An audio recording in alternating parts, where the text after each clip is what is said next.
Les influenceurs et influenceuses exposent très rarement les aspects négatifs de leur vie sur les réseaux sociaux, préférant privilégier une image lisse et positive permettant d'attirer le plus de personnes. Que ce soit les photos de voyage ou même les sorties entre amis, il est très facile de créer l'illusion d'une vie parfaite. Et vous allez voir que derrière ces écrans se cachent souvent des personnes avec une vie bien différente de ce qu'elles montrent sur les réseaux. Voyons ensemble l'horrible affaire controversée d'Alexis Sharkey. Alexis Lee Robinholt est né en janvier 1994 de ses parents Michael et Stacy. Elle a aussi deux sœurs nommées Toby et Riley qui ont toutes grandi dans la ville de Youngsville en Pennsylvanie. Au cours de sa scolarité, Alexis a toujours été une élève studieuse. Elle obtenait toujours d'excellentes notes lors des examens, ce qui lui a permis d'intégrer l'université de Pittsburgh à Bradford, où elle y a entrepris des études de biologie spécialisées en nutrition et psychologie. Lors des remises des diplômes, il a été annoncé qu'Alexis avait fini parmi les 2% des meilleurs élèves de la promo. La réussite d'Alexis s'explique en grande partie par sa passion dévorante pour l'apprentissage. Elle passait toujours son temps libre à faire des recherches sur les sujets qui l'intéressent et à en puiser toutes les connaissances qu'elle pouvait. Ce goût pour l'apprentissage lui a permis de découvrir d'autres pays et d'autres cultures sous un autre angle. Et de là était aussi née sa passion pour les voyages. À la fin de ses études, Alexis déménage donc à Odessa, au Texas,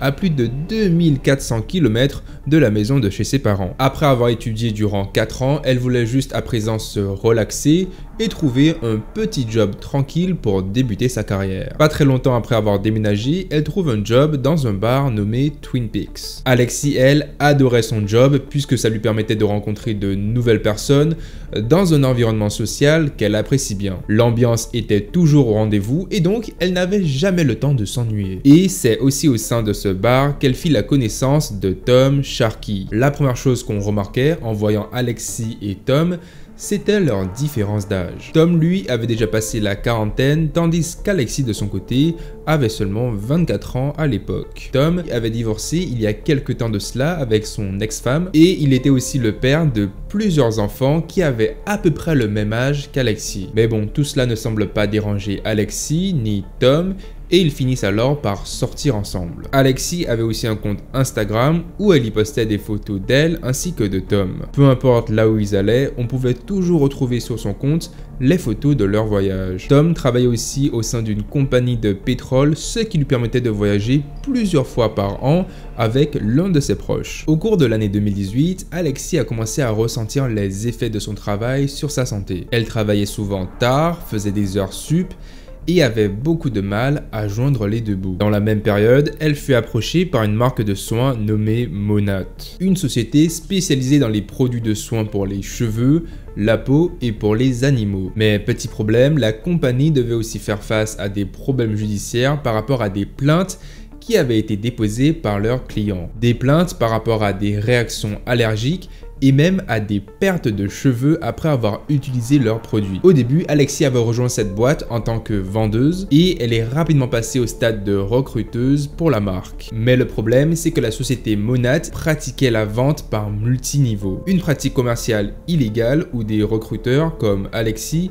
parrainent de nouveaux vendeurs qui à leur tour vont se mettre à vendre les produits de la marque et à recruter de nouveaux vendeurs. Et vous l'aurez compris, les recruteurs sont rémunérés sous forme de commission qui est calculée sous forme de pourcentage sur les ventes des nouvelles recrues. Donc pour la faire courte, plus vous recrutez de nouvelles personnes dans ce système, plus votre entrée d'argent sera importante. Et il faut dire qu'Alexis était plutôt douée dans ce domaine, puisqu'avec sa petite influence sur les réseaux, elle va rapidement grimper les échelons au point de passer au titre de manager avec un salaire avoisinant les 30 000 $, soit environ 27 000 €. Ces bons chiffres de vente lui permettent aussi d'acquérir une nouvelle voiture et un voyage aux Bahamas payé par sa compagnie. Son nouveau train de vie, Alexis va l'afficher sur les réseaux sociaux. Elle participait souvent à des grands événements et adorait faire le tour du monde. Toujours animée par son amour pour le voyage, Alexis et Tom décident de déménager au Colorado, un état situé près des montagnes que le couple avait choisi exprès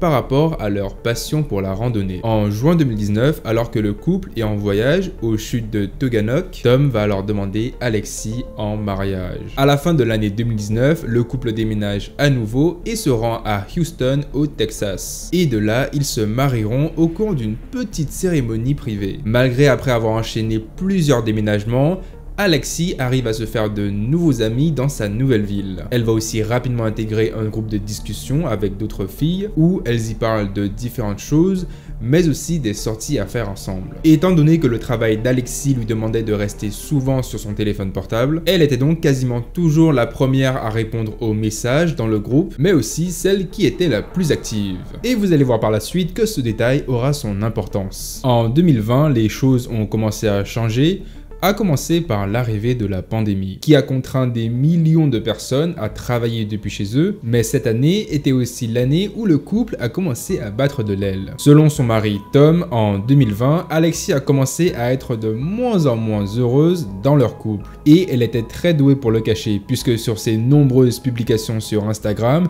elle apparaît heureuse alors que ce n'est pas le cas. Mais ce n'était pas tout, puisqu'à partir de la même année, Alexis mentionnera de moins en moins son mari Tom auprès de ses amis et elle arrêtera les voyages avec lui par la même occasion. Ce qui était étrange, comme vous en conviendrez, puisqu'ils avaient l'habitude de tout faire ensemble, que ce soit les sorties en couple, les sorties avec leurs amis, etc. D'ailleurs, leur dernière photo ensemble date du 25 octobre 2020, jour d'Halloween où le couple avait décidé de se déguiser en viking. Et en effet, en regardant ces clichés d'un peu plus près, on ne pourrait jamais se douter que le couple traversait un moment difficile. Et en réalité, Alexis possédait déjà les papiers du divorce. Elle confiera aussi à l'une de ses amies qu'elle avait peur pour sa vie, car après le lui avoir annoncé, il se serait alors mis en colère. Et il s'avéra un peu plus tard qu'Alexis était en proie à des violences conjugales de la part de Tom. Il y a aussi une rumeur qu'Alexis aurait un autre homme dans sa vie, un certain Sebastian Marmolejo, un DJ lui aussi basé à Houston dans la même ville qu'Alexis. Ils ne se connaissaient que depuis un mois, mais étaient, semble-t-il, déjà partis ensemble en vacances à Tulum au Mexique. Ce qui va permettre d'appuyer cette théorie de la liaison,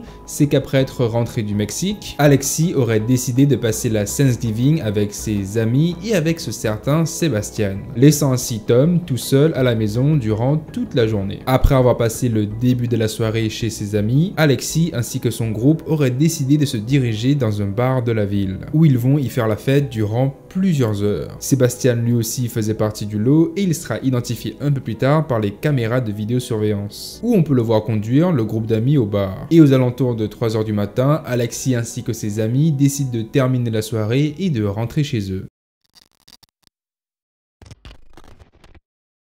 Comme vous le savez, Alexis était très présente sur les réseaux sociaux. Elle postait de façon quotidienne des stories sur son Instagram et donc il était assez étrange de voir qu'elle avait arrêté de poster sur ses réseaux après sa soirée au bar. Pendant toute la journée, Alexis ne donne plus aucun signe de vie. Aux alentours de 23 h, Tom envoie un message au copain de l'une des amies d'Alexis, lui demandant s'il avait vu sa femme car celle-ci n'était pas rentrée à la maison de toute la journée. Les deux vont alors s'appeler et Tom va alors commencer à expliquer ce qui s'était passé la veille. Tom lui explique que la veille, après qu'Alexis soit rentré du bar, les deux auraient commencé alors à se disputer, ce qui a alors conduit Alexis à quitter la maison précipitamment. Elle aurait ensuite enjambé la clôture de la maison pour ensuite rejoindre une voiture noire qui était garée juste devant. Et depuis ça, il n'aurait plus jamais revu sa femme. Un jour après la disparition, Tom va appeler les parents d'Alexis en leur indiquant qu'ils n'avaient plus revu leur fille après leur dispute de la veille. Et étant donné que les deux se disputaient assez souvent, les parents d'Alexis décident alors d'attendre et de voir si elle allait rentrer d'elle-même. Mais après plusieurs jours d'attente, ils n'auront toujours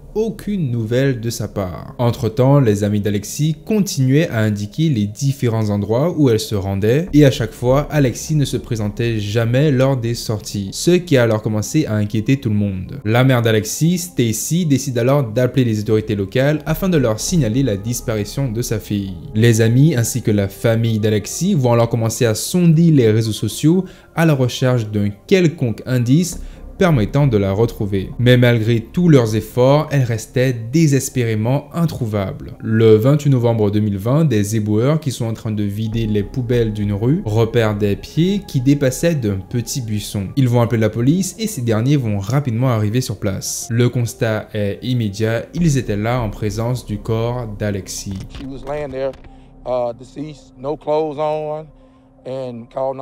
Malgré l'absence de plaies ou de blessures apparentes sur son corps, l'autopsie montrera plus tard qu'Alexis avait été tué par strangulation. Bien entendu, tout naturellement, la police va commencer à suspecter Tom, le mari d'Alexis, qui, en plus d'être la dernière personne à l'avoir vue vivante, serait aussi celle qui aurait le plus de raisons de s'en prendre à elle. Tom sera donc interrogé de multiples fois, où il fera plusieurs déclarations contradictoires. Tantôt une fois, Alexis aurait quitté la maison depuis une voiture noire et une autre fois elle serait partie à pied. Une fois il dit qu'elle avait quitté la maison en talons, une fois en basket et une autre fois pieds nus. Bref, ces versions ne faisaient que changer au cours de ses interrogatoires, ce qui clairement ne va pas l'aider. Tom aura aussi un comportement assez étrange puisqu'après la découverte du corps d'Alexis, il aurait refusé de redonner le corps à sa famille, les empêchant ainsi d'organiser ses funérailles. Mais heureusement, les parents d'Alexis réussissent à rapatrier le corps de leur fille et ce pour lui dire au revoir une dernière fois. Les enquêteurs de leur côté continuent à travailler sur l'affaire en interrogeant les amis, la famille et toutes les personnes qui connaissaient Alexis de loin ou de près. Car pour l'instant, hormis son comportement super étrange, il n'y avait aucune preuve liant Tom à cette affaire de meurtre.